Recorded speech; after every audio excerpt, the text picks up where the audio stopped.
Ma mère est très dépressive, par exemple, et mes grands-parents étaient dépressifs. Donc, quand on a des schémas visuels, on se dit que quand ça va pas, en fait, le comportement... Comment un artiste capable de remplir des salles a-t-il pu, un jour, n'avoir que 20 € pour survivre?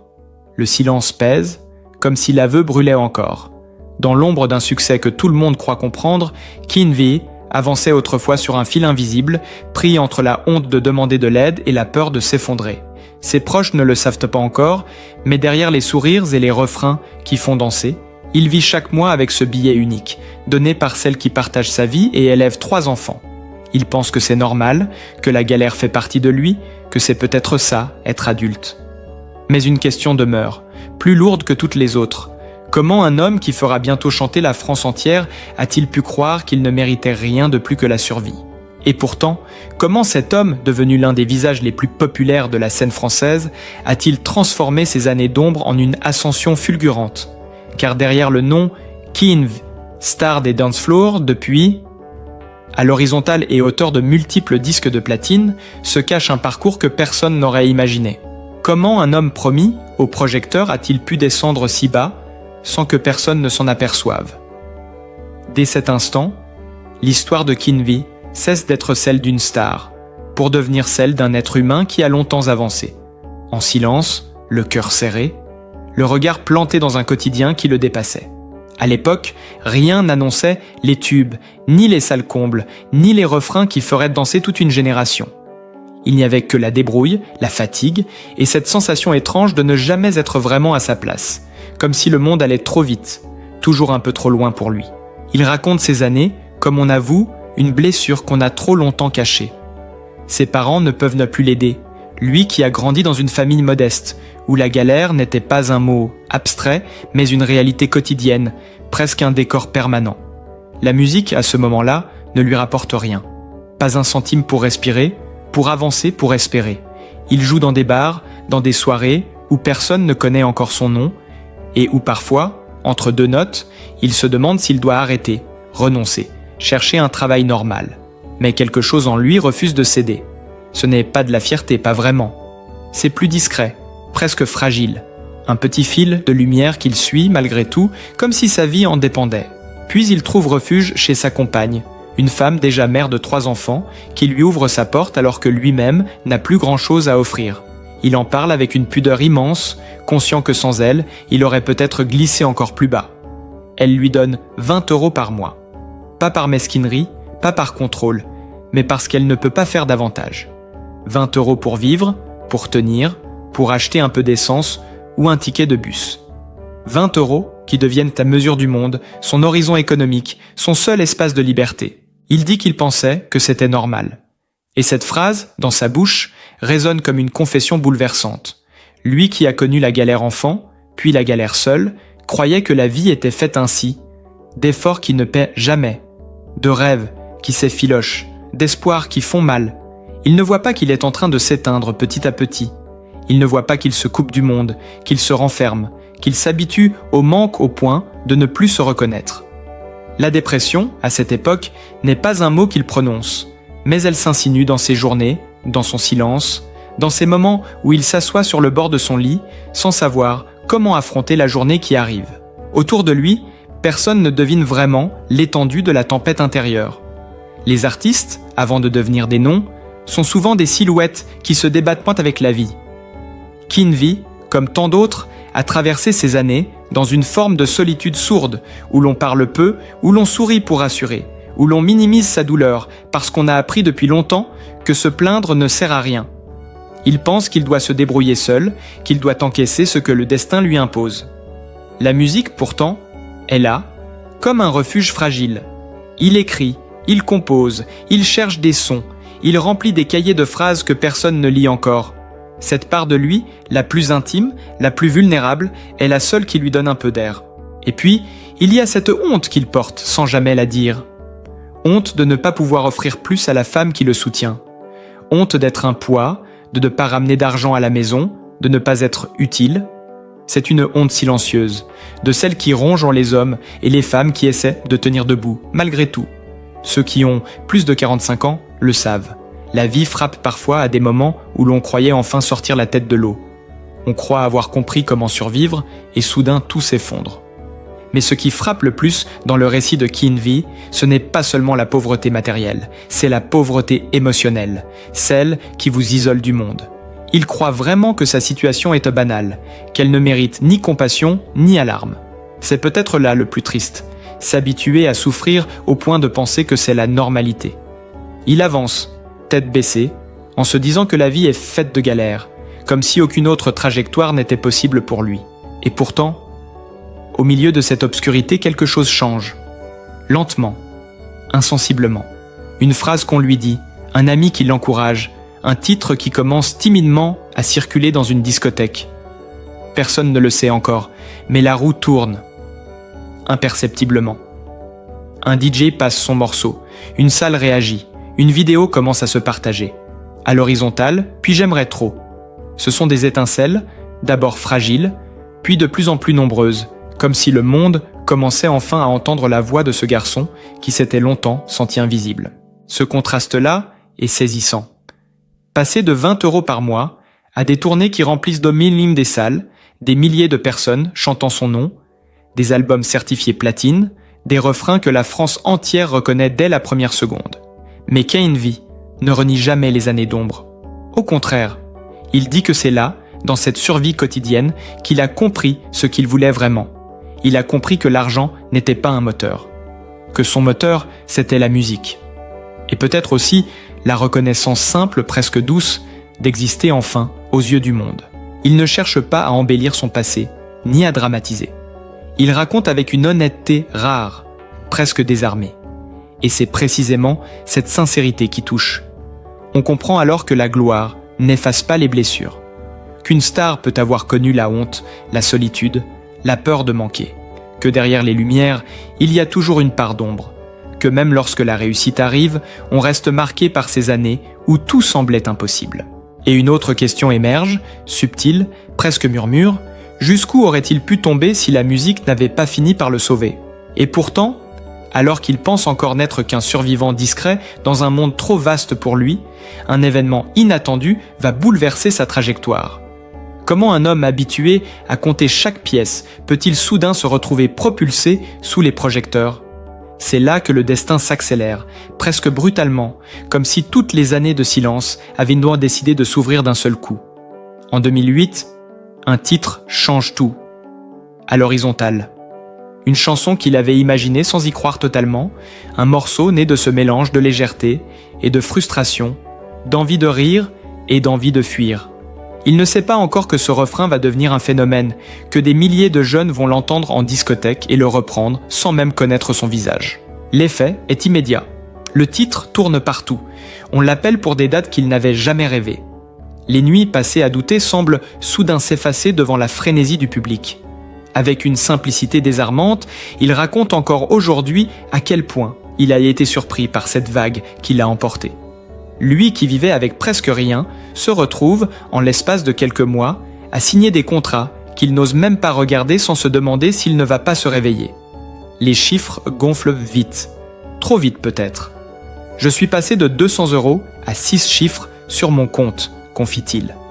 Et dans sa voix, il y a encore cette nuance de vertige, comme si la mémoire de ses galères restait toujours à portée de main. Mais ce succès fulgurant, s'il apporte une lumière nouvelle, vient aussi bouleverser tout son entourage. Ses amis, sa compagne, ses proches, tous assistent à cette ascension inattendue avec un mélange d'admiration, de crainte et d'incompréhension. Kien Vi parle souvent d'un moment précis où ils ont ouvert ensemble son compte bancaire et où le silence, soudain, a remplacé les mots. Autant d'argent, ça nous a fait peur. On ne connaissait pas ce monde-là, avoue-t-il. Le succès ne fait pas que remplir les salles.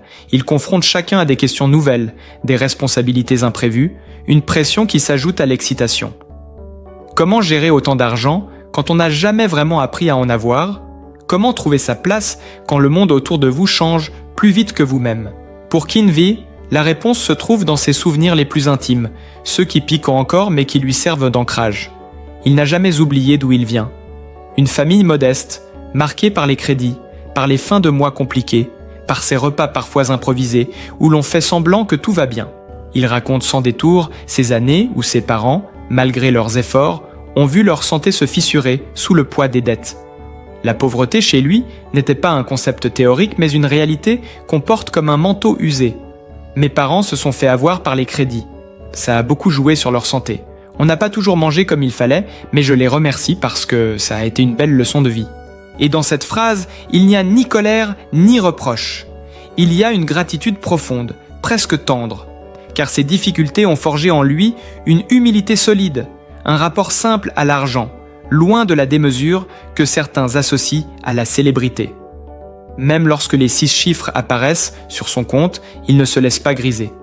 La peur de retomber, l'expérience du manque, la conscience de la fragilité sociale l'accompagnent comme une mémoire sourde.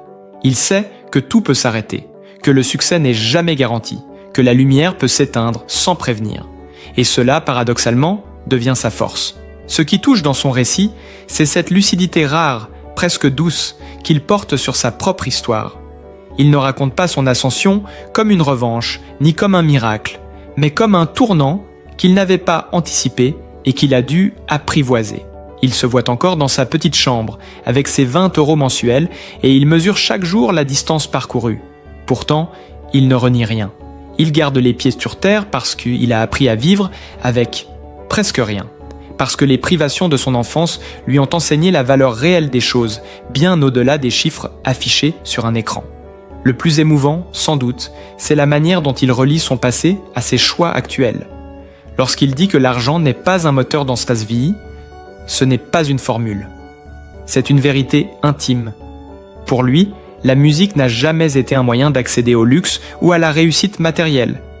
Elle a été un refuge, une respiration, une façon d'exister, alors que la vie semblait vouloir l'écraser. Et lorsque le succès arrive, il le voit comme une chance, pas comme une garantie.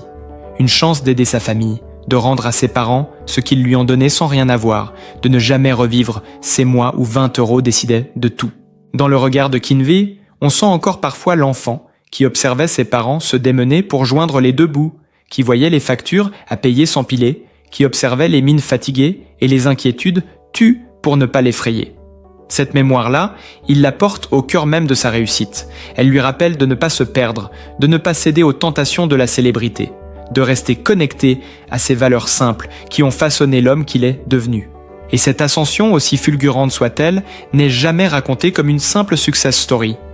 Elle est inséparable d'un autre versant, celui des peurs, des changements brusques, des liens qui se tendent lorsque l'argent et la visibilité modifient les équilibres familiaux et amicaux. Car le succès, pour lui, n'est pas seulement une lumière, c'est aussi une épreuve. L'épreuve d'apprendre à dire non, d'apprendre à se protéger, de comprendre que certaines personnes ne reviennent que parce qu'il a réussi. L'épreuve de trier, de s'entourer, de ne pas laisser la célébrité redéfinir ses priorités. Dans ses aveux, Kinvey se dévoile avec une sincérité qui touche particulièrement les hommes et femmes de plus de 45 ans. Ceux qui savent que la vie est faite de passages difficiles, de cycles imprévisibles, d'efforts invisibles. Sa réussite n'est pas un conte de fées. Elle est le reflet d'une histoire cabossée, forgée dans la douleur, mais éclairée par une ténacité presque instinctive. Et demeure cette question subtile, suspendue comme un souffle. Comment un homme qui a connu sitôt la peur du manque parvient-il à rester lui-même au cœur d'un succès qu'il n'a jamais vraiment imaginé? Et alors, comme un fil qui se déroule lentement, une nouvelle étape s'ouvre pour Kinvey, plus profonde, plus intime, presque comme un second souffle, après tant d'années à courir, à créer, à tenir debout malgré les tempêtes. Comment un artiste qui n'avait autrefois que 20 € pour vivre peut-il aujourd'hui, à 43 ans, signer l'album le plus introspectif de sa carrière? Cette question semble flotter autour de lui depuis la sortie de 4 saisons, son 12e album, paru le 28 novembre. Un disque qui n'est plus seulement une collection de titres, c'est un chapitre, une respiration, une manière pour lui de revisiter les chemins escarpés qui l'ont mené jusqu'ici. Avant les zéniths, avant les refrains repris à l'unisson, avant le milliard de vues accumulées au fil du temps, il y a eu des années d'une précarité violente, presque honteuse. Il n'était alors qu'un jeune homme de Rouen, un passionné qui composait dans sa chambre et qui espérait, sans trop se l'avouer, qu'un jour peut-être quelqu'un l'écouterait. Dans le podcast Lutz, Déclic, il replonge dans ces instants suspendus où tout semblait à la fois impossible et indispensable. L'argent manquait à un point inimaginable pour ceux qui, aujourd'hui, le voient sous les projecteurs. « Je vivais avec 20 € par mois », répète-t-il, comme pour rappeler que derrière chaque succès se cache une lutte invisible. Ce souvenir-là, il ne le raconte pas pour attirer la pitié, mais parce que cette vérité fait partie de lui. Dans sa voix, il y a la trace de ce jeune homme qui comptait chaque centime, qui avait parfois honte d'ouvrir son portefeuille, qui avançait dans la vie avec une fragilité qu'il refusait de montrer. Ces années de galère ne l'ont pas seulement marqué. Elles l'ont façonné, sculpté, ancré dans une réalité que la célébrité n'a jamais réussi à effacer. C'est ce qui donne à Quart Saison cette profondeur nouvelle, presque inattendue, comme si enfin il acceptait de regarder en face tout ce qu'il avait longtemps repoussé. « Personne ne sait mieux que toi ce qui t'est destiné. Alors il faut tenter », chante-t-il dans l'une des chansons du nouvel album. Cette phrase résume presque toute sa vie. Lui qui ne se destinait qu'à survivre, qu'à bricoler entre petits boulots et rêves inavoués, a fini par se rendre compte, tardivement, que la seule chose qui l'avait toujours tenu debout, c'était cette envie d'essayer encore, de ne pas renoncer, de ne pas se résigner à une existence trop petite pour lui. Il admet sans détour « J'en rêvais au fond de moi, mais je n'aurais jamais cru à tout ça ». Cette confession, d'une sincérité rare, éclaire d'une lumière douce le chemin parcouru. Mais si Quart Saison est si important dans sa carrière, c'est aussi parce qu'il marque un tournant personnel d'une intensité bouleversante. Pour la première fois, Kinvi accepte de chanter ce qu'il n'osait pas dire, de mettre en musique des émotions longtemps tues, de laisser sa vulnérabilité devenir une force. Cette renaissance artistique s'accompagne d'une rupture intime, profonde. La séparation avec la femme qui a partagé sa vie pendant 20 ans. Une femme qui l'a soutenu quand il n'avait rien, qui lui donnait 20 € pour tenir jusqu'à la fin du mois, qui a été à la fois un pilier, une alliée, un refuge. Interrogé sur leur début, il sourit avec une nostalgie presque douloureuse. Il revoit cette époque où il composait sur le coin d'une table, où chaque sortie était calculée, où elle s'assurait qu'il mangeait correctement, même lorsqu'elle-même devait se priver. Ces souvenirs ne sont pas teintés d'amertume. Au contraire, ils forment une mosaïque tendre, fragile, faite de solidarité et de sacrifice. Il sait qu'une grande partie de son chemin n'aurait pas été possible sans elle. Et pourtant, la vie les a conduits ailleurs, chacun sur une route différente, sans drame, sans éclat, mais avec cette lucidité douce, amère, que seules les longues histoires peuvent offrir. Cette séparation, loin de le briser, semble l'avoir replacé face à lui-même. Pour la première fois, il accepte de se demander qui il est vraiment sans ce couple qui l'a accompagné pendant 2 décennies. Il découvre de nouveaux silences, de nouvelles peurs, de nouvelles envies aussi. Quart Saison devient alors le reflet de cette transition. Un album où l'on sent le passage d'un homme qui laisse derrière lui un chapitre entier de sa vie pour en ouvrir un autre. Il y chante la perte, la reconstruction, le doute, mais aussi cette paix étrange qui vient quand on se pardonne, enfin. Car derrière cette œuvre, il y a une quête de réconciliation. Avec son passé, avec ses erreurs, avec ce jeune homme fauché qu'il a longtemps méprisé.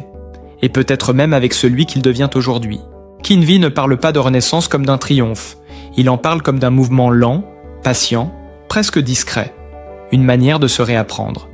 D'accepter que la force ne naît pas seulement des victoires, mais aussi, surtout, des fragilités qu'on assume enfin. Depuis la sortie de l'album, il dit parfois qu'il a l'impression de recommencer sa carrière, mais sur un autre tempo, plus authentique, plus aligné avec ce qu'il ressent. Comme si le chaos des dernières années, entre ruptures, remises en question et surcharge émotionnelle, avait finalement révélé l'essentiel, la nécessité de rester vrai. Ce qui émeut profondément, dans ce récit, c'est cette impression que Kinvi ne cherche plus à prouver quoi que ce soit, ni à lui-même, ni aux autres. Il chante ce qu'il est, il chante ce qu'il a vécu. Il chante les saisons de sa vie, celle de l'hiver, où tout semble figé, celle du printemps, où quelque chose renaît sans qu'on sache encore quoi, celle de l'été où les salles se remplissent, celle de l'automne où l'on fait les comptes avec soi-même. Quart Saison n'est pas seulement un album, c'est un miroir où l'artiste accepte de se regarder sans détour, enfin. Et peut-être que c'est cela, au fond, qui touche le public plus mûr, ceux et celles de plus de 45 ans qui ont, eux aussi, traversé des hivers trop longs et des printemps fragiles. Ils reconnaissent dans ces mots leur propre trajectoire. Les débuts compliqués, les sacrifices, les choix difficiles, les recommencements. Ils entendent dans sa voix non pas la star, mais l'homme. Un homme qui a chuté, qui s'est relevé, qui a aimé, perdu, recommencé. Un homme qui comprend enfin que la vie n'est pas une ligne droite mais un enchaînement de cycles, de saisons, d'apprentissage. Et au cœur de cette réflexion, une interrogation s'impose, douce mais essentielle. Et si la véritable réussite de Kinvi n'était pas d'avoir rempli des salles, mais d'avoir appris à se réconcilier avec lui-même? Et alors doucement, presque sans bruit, son récit nous amène vers un endroit que l'on n'attendait pas. Un lieu de calme, de recul, de lucidité. Comme si, après toutes les taux de ces tempêtes, la pauvreté, la honte, les débuts incertains, le succès fulgurant, la rupture, la reconstruction, Kinvi avait enfin trouvé cette respiration intérieure qu'il cherchait depuis tant d'années. Une paix fragile, mais authentique. Celle qui naît quand on cesse de lutter contre son propre passé, quand on accepte que chaque étape, même la plus douloureuse, a façonné l'être que l'on est devenu. Dans sa voix, il n'y a plus la colère des galères, ni l'euphorie disproportionnée du succès. Il y a autre chose, de plus rare. Une sagesse douce, discrète, presque pudique. Il semble regarder son parcours non comme une succession de victoires ou d'échecs, mais comme une trajectoire humaine, imparfaite, cabossée, mais profondément vraie. Il parle avec la tranquillité de ceux qui ont trop vu pour se laisser aveugler, trop souffert pour se laisser griser. La célébrité n'a pas effacé ses blessures, elle les a éclairées autrement. Elle lui a donné l'espace pour les comprendre, pour leur donner un sens, pour les transformer en musique, en mots, en partage. Ce qui touche le plus, c'est la manière dont il assume désormais chaque version de lui-même. Le jeune homme fauché qui ne savait pas comment survivre avec 20 € par mois. L'adulte qui doutait, qui s'épuisait, qui avançait dans l'ombre avec l'impression de ne jamais valoir assez. L'artiste propulsé sous les projecteurs, paniqué par des chiffres auxquels il ne comprenait rien. Le compagnon reconnaissant, puis l'homme seul, obligé de se redéfinir loin de la femme qui avait partagé 2 décennies de sa vie. Et maintenant l'auteur d'un album qui ne cherche pas à séduire, mais à dire la vérité, sa vérité. Dans Deep Saison, on entend cette transformation, cette maturité, cette façon d'accepter que la vie n'est pas un récit parfait, qu'elle est faite de recommencements, d'erreurs qu'on porte longtemps, de choix difficiles, de moments qu'on regrette, puis d'autres qu'on comprend des années plus tard. On y entend l'homme qui s'est relevé non pas pour briller, mais pour respirer, pour avancer, pas à pas, à son rythme, pour s'autoriser enfin à être celui qu'il est, sans masque, sans rôle à jouer. Et peut-être que c'est cela, au fond, le véritable message qu'il laisse derrière lui. Personne ne naît prêt. Personne ne traverse sa vie sans tomber. L'important, c'est de continuer à avancer, même quand tout semble nous dire le contraire. Il ne dit pas que chacun finira par connaître la gloire. Il dit quelque chose de plus simple, de plus juste. Chacun peut trouver sa propre lumière, même minuscule, à force de ténacité, de sincérité et de courage silencieux. Pour ceux qui l'écoutent aujourd'hui, surtout ceux qui ont franchi le cap des 40 ou 50 ans, ce discours sonne comme une vérité familière. Nous savons que les renaissances arrivent souvent tard, parfois trop tard selon nos propres attentes, mais toujours à l'heure exacte où nous sommes prêts à les accueillir. Kinvi nous rappelle que rien n'est linéaire, que la vie peut basculer dans un sens ou dans l'autre en un instant, que tout ce que nous avons traversé finit par trouver sa place dans l'histoire que nous construisons. Alors oui, il a connu la galère absolue. Oui, il a douté de lui. Il s'est perdu. Il s'est senti inutile, dépassé, honteux. Oui, il a vécu des années si difficiles qu'il a cru qu'elles étaient normales. Mais aujourd'hui, il avance avec une certitude nouvelle, celle d'avoir survécu à lui-même et d'avoir transformé le chaos en musique. C'est pas une légende, ce n'est pas un conte. C'est un homme qui raconte comment il a appris à respirer. Et dans ce dernier souffle de son témoignage, une question demeure, douce, essentielle. Et si le plus beau succès n'était pas celui qu'on applaudit, mais celui qu'on s'accorde à soi-même? Merci d'avoir partagé ce moment de vie, cette trajectoire faite d'ombres et de lumière, cette histoire qui peut-être résonne un peu avec la vôtre. Si cette vidéo vous a touché, si elle vous a parlé, Si elle vous a rappelé qu'aucune vie n'est figée et que tout peut encore changer, n'hésitez pas à laisser un petit mot en commentaire. Votre soutien, vos impressions, vos propres histoires comptent plus que vous ne l'imaginez. Et pour continuer à découvrir des récits humains, vrais, profonds, pensez à liker, à vous abonner et à activer la cloche. Une simple action pour vous, mais un geste qui nous permet de continuer à vous accompagner, vidéo après vidéo. À très bientôt.